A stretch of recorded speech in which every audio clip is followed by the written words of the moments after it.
Le couple libre, la relation libre, le couple ouvert. Bonjour à toutes et à tous, c'est Fabrice Julien, coach et auteur, expert en séduction, et dans cette vidéo, on va parler du couple libre en fait, parce que vous m'avez posé la question dans les commentaires et moi je suis à l'écoute de mon public et donc je vais vous répondre sur cette question.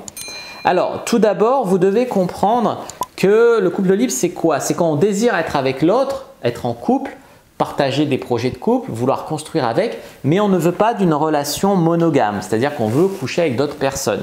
Alors après, il y a différentes, on va dire, règles de relations libres. Tu as ceux qui font que du sexe oral hors couple, tu as ceux qui embrassent pas hors couple, tu as ceux qui font tout, tu as ceux qui… Voilà. Mais un couple libre, souvent, ça veut dire un couple qui est ensemble, qui se considère comme un couple, mais qui est non monogame. Alors vous le savez, ou vous ne le savez pas, la monogamie dans les relations, ça a été un truc instauré en faveur des femmes. Donc c'est-à-dire que les hommes ont plus tendance à être polygames du fait qu'ils ont plein de spermatozoïdes à répandre. Voilà, il leur faut 10 minutes pour recharger. Une femme, elle a un ovule et quand elle est enceinte, elle est plus vulnérable. Elle a besoin d'un homme qui lui apporte à manger dans la nature, en tout cas, les hommes préhistoriques.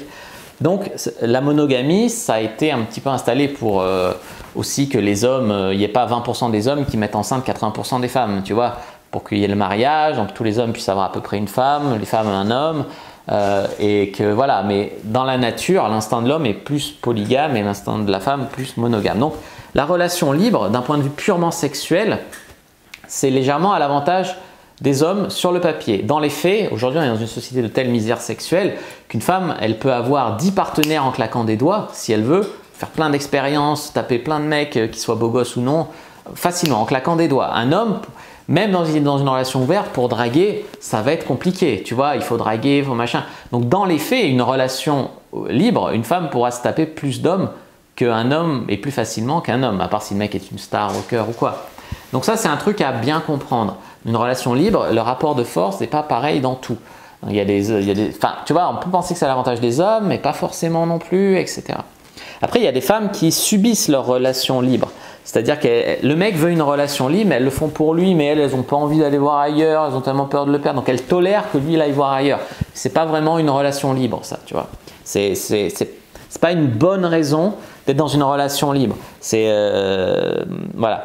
Donc, votre relation libre, il faut que vous communiquiez, que vous en parliez et que vous y mettiez des règles, vous définissiez les limites. Ça, c'est important, genre pas avec mes copines ou pas avec mes potes, voilà, par exemple.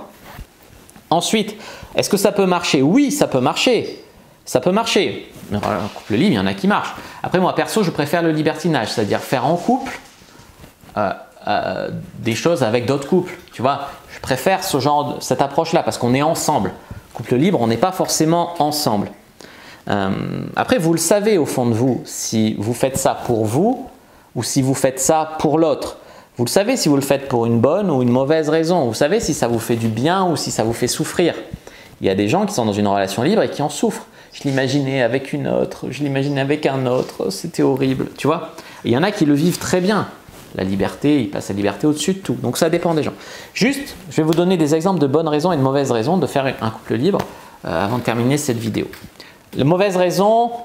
Peur de passer à côté de quelque chose si je reste en couple avec lui ou avec elle. Donc j'essaye de trouver mieux en fait. Je couche ailleurs dans l'espoir de trouver un peu mieux.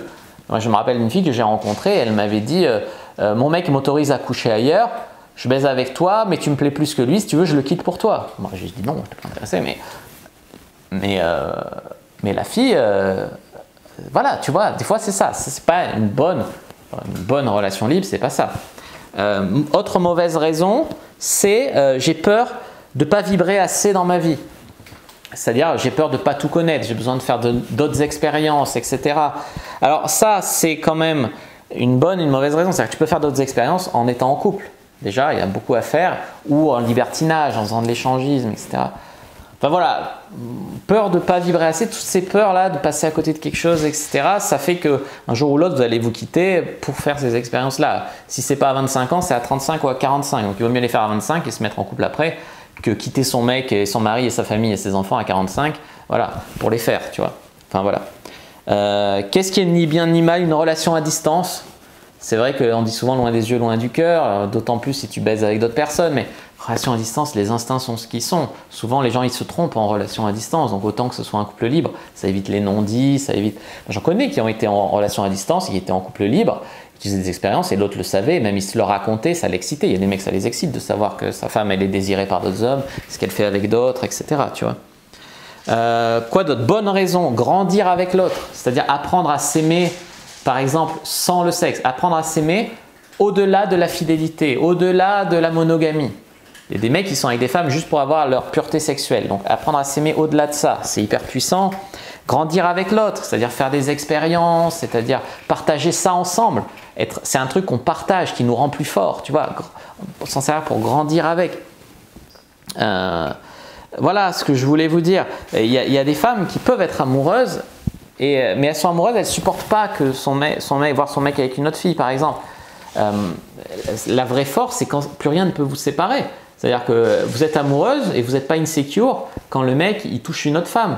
Vous savez que vous le comblez, qu'il est heureux avec vous, que c'est avec vous qui fait sa vie et vous êtes content pour lui qu'il prenne son pied et vous prenez votre pied avec un mec, mais sans non plus remettre tout en question à chaque fois, tu vois. Donc c'est aussi une question de confiance en soi et d'état de la relation si vous êtes... Oui, ça a coupé. Donc je disais, en fait, ça dépend de votre relation, de vos règles, de si vous êtes épanoui, de votre niveau d'amour l'un pour l'autre. Est-ce qu'il est invincible, pas invincible, etc. Après, c'est vrai qu'un couple libre, ça peut apporter des choses. Ça peut apporter, comme j'ai dit, ça peut renforcer l'union, créer des nouveaux moments de complicité, tout se communiquer. Tu sais que ton mec, par exemple, il est bi, il l'avait jamais dit à personne, il découvre ça avec toi, de nouvelles pratiques. Voilà, non, ça peut apporter aussi, puis ça peut combler. Je veux dire, imaginons que ton mec, voilà, ton fantasme, c'est... les grands blonds, mais tu es très heureuse, très amoureuse avec ton mec, c'est un petit brun, de temps en temps, il te chope un grand blond et voilà, ça comble un fantasme et puis ça ne met pas en danger la relation. Il faut vraiment voir si vous le voulez, si vous le faites pour vous, pas vous laisser embringuer là-dedans parce que vous tenez pas trop au mec ou parce que... Voilà, il y a des bonnes et des mauvaises raisons, comme j'ai dit, de faire ça. N'hésitez pas à mettre un like sous la vidéo si elle vous a plu. N'oubliez pas, commentez. S'il reste des questions, je répondrai avec grand plaisir. Abonnez-vous à la chaîne, activez la cloche pour ne pas rater les prochaines vidéos.